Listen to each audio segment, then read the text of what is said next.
Salut les poussins, aujourd'hui on fait le rig simple d'une jambe, on rajoute une armature en edit mode extrude Z, on se met en vue de face, cet os là Alt P disconnected bone parce qu'on a besoin d'un os libre mais attaché, RX 180 pour le retourner, on le descend au niveau des hanches, on se met en vue de profil, W subdivide pour avoir le genou au milieu, le genou on l'écarte un petit peu, extrude pour avoir le pied, extrude Y pour avoir les orteils, ensuite on va rajouter la bonne de contrôle ici, extrude Y, Alt P, clear parent, on l'écarte aussi un petit peu, ici on va en créer deux, extrude Y, la extrude Y, c'est de la Alt P clear parent également, ensuite on va en créer un ici, extrude Y, ensuite extrude Z jusqu'à la cheville, celui-là W subdivide pour le couper en deux, celui-ci W switch direction pour le changer de direction, et ces trois là Alt P clear parent, et on se retrouve tout de suite pour les contraintes.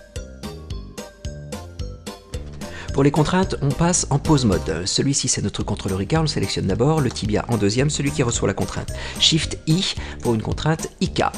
L'IK va jusqu'à la hanche. Nous, on veut qu'il aille jusqu'à la cuisse. Donc, ça fait 1 et 2 os. Donc, on va lui mettre 2 os dans la longueur de chaîne. Celui-ci, c'est notre pole target. Donc, on va le chercher ici. Armature, os numéro 5, c'est notre pole target.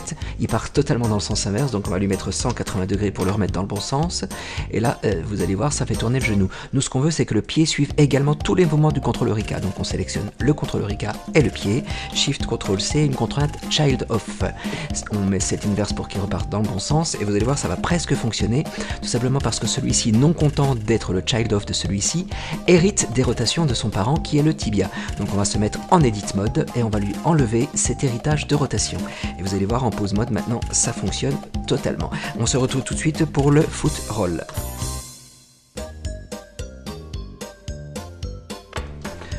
Avant de poser les contraintes du foot roll, on va d'abord créer une chaîne de parentage. Donc on clique sur notre contrôleur IK et sur le petit os ici. Shift, clic, CTRL P, Keep Offset. Ensuite cet os là, puis celui-ci, CTRL P, Keep Offset. Ensuite cet os là et celui-ci, CTRL P, Keep Offset. Comme ça, celui-ci contrôle tout. Le pied, ça va être notre bone principale de contrôle. Celui-ci ne doit bouger que sur l'axe des X.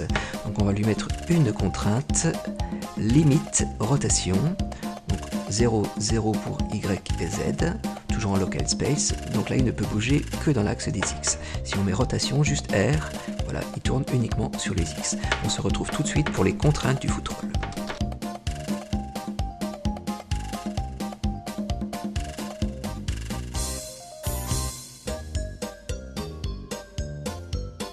On va profiter que tous nos os sont inversés l'un par rapport à l'autre pour faire les contraintes. Donc celui-ci et celui-ci, Shift, CTRL C, copie, rotation en local space, bien entendu. Et on va lui mettre une limitation de la rotation en local space, en X et à 45 degrés pour ne pas qu'il aille trop loin. Celui-là doit avoir exactement les mêmes contraintes, donc on clique sur celui-ci. Ensuite, lorsqu'il y a déjà les contraintes, pause, contrainte, copie, contrainte, to selected bone. Et ensuite, celui-là est le maître de celui-ci, Shift, CTRL C, copie, rotation et local space, il n'y a que celui-ci qui va avoir les rotations inverses, donc invert ici. Et là, ça va fonctionner. Et notre petit orteil doit être en offset pour pouvoir bouger tout seul ensuite. Voilà, merci d'avoir suivi ce tuto. À bientôt.